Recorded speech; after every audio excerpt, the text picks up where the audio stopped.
Party మీకు అండగా ఉంటాం. ప్రజలకు మీరు దగ్గరగా ఉండాలి. ఏ నాయకుడైతే ప్రజల్లో అనునిత్యం అనుసంధానం చేసుకుని పనిచేసి ఎప్పుడు ఎన్నికలు పెట్టినా తెలుగుదేశం పార్టీనే గెలవాలి, అన్ని ప్రాంతాల్లో గెలవాలి. ఈరోజు రాష్ట్రం అంతా కార్యక్రమాలు చేస్తున్నాం. అలాంటప్పుడు కొన్ని నియోజకవర్గాలు గెలిచి కొన్ని ప్రాంతాల్లో మెజారిటీ ఓట్లు వస్తున్నాయంటే దానికి కారణం అక్కడుండే నాయకత్వం కూడా అని చెప్పి నేను మీకు తెలియజేస్తున్నా. మనం రాజకీయాల్లో ఉన్నాం, రాష్ట్రాన్ని మార్చాలనుకుంటున్నాం. అలాంటి సందర్భంలో మీరు కూడా ఆలోచించాల్సింది ప్రజలకు మెచ్చే రాజకీయ పాలన మీ ప్రాంతాల్లో మీరు అందించవలసిన అవసరం ఉంది. ఏ కష్టం వచ్చినా మీరు అండగా ఉండాలి, తోడుగా ఉండాలి. అవసరమైతే నాయకత్వాన్ని అక్కడ అడిగి గట్టిగా 10 సార్లు తిరిగి మీరు ఆ సమస్య పరిష్కారం చేసే బాధ్యత మీరు తీసుకోవాల్సిందిగా నేను కోరుతున్నా. ఇంకొక పక్కన నేను ఒకటే మిమ్మల్ని అందరినీ కోరుతున్నాను, మనం కొన్ని జాగ్రత్తలు కూడా తీసుకోవాలి. నేను ఎప్పుడు కూడా చాలా జాగ్రత్తగా ఉంటాను.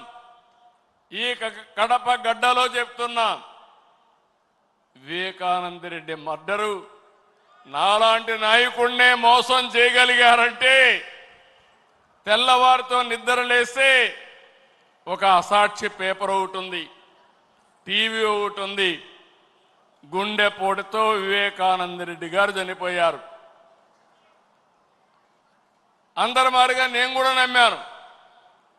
అంతవరకు ఎప్పుడు కూడా నేను వేరే కోణంలో ఆలోచించేవాడిని. ఎన్నికల బిజీలో నమ్మితే సాయంత్రానికి మలుపుల మీద మలుపులు,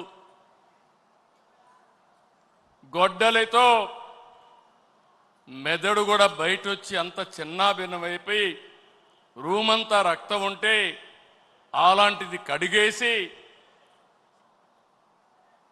ఏమీ జరగనట్టు గుండెపోటుతో రక్తం వచ్చి గోడలన్నీ కూడా తడిచిపోయాయని చెప్పగలిగారంటే ఎలాంటి వారితో మనం పోరాడుతున్నాం ఒక్కసారి ఆలోచించుకోవాల్సిన అవసరం ఉంది.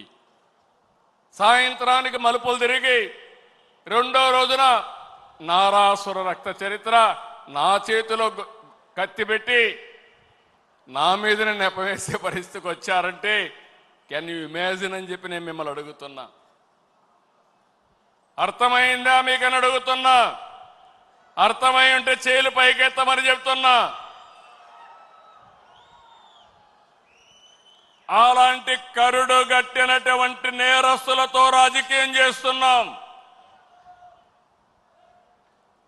అందుకే నిన్న ఒకటి జరిగితే వీరయ్య చౌదరి, సంతనూతలపాడు, పల్నాడు హత్యలు జరిగాయి. హత్యలు జరిగితే నాకు అనుమానం వచ్చింది. ఇప్పుడు నేను ఎవరిని నమ్మడం లేదు.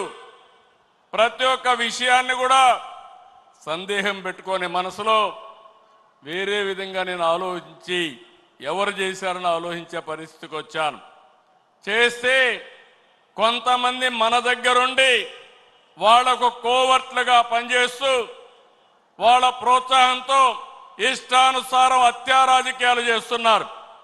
మన చేతితో మన వేలుతో మన కన్ను పొడుచుకొని తద్వారా 2 పనులు, ఇది తెలుగుదేశం పార్టీ వాళ్ళు వీళ్ళనే చంపుకుంటున్నారు అని చెడ్డ పేరు తేవడం, వాళ్ళ టార్గెట్ని సులభంగా ఎలిమినేట్ చేయడం.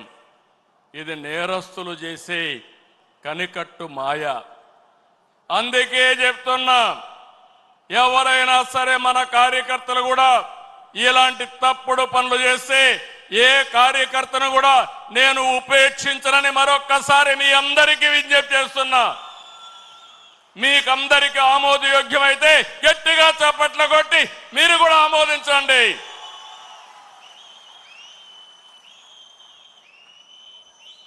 నేరస్తులు కబద్దార్, నా దగ్గర మీ ఆటలు సాగనివ్వను. ఇది ఒక హెచ్చరిక.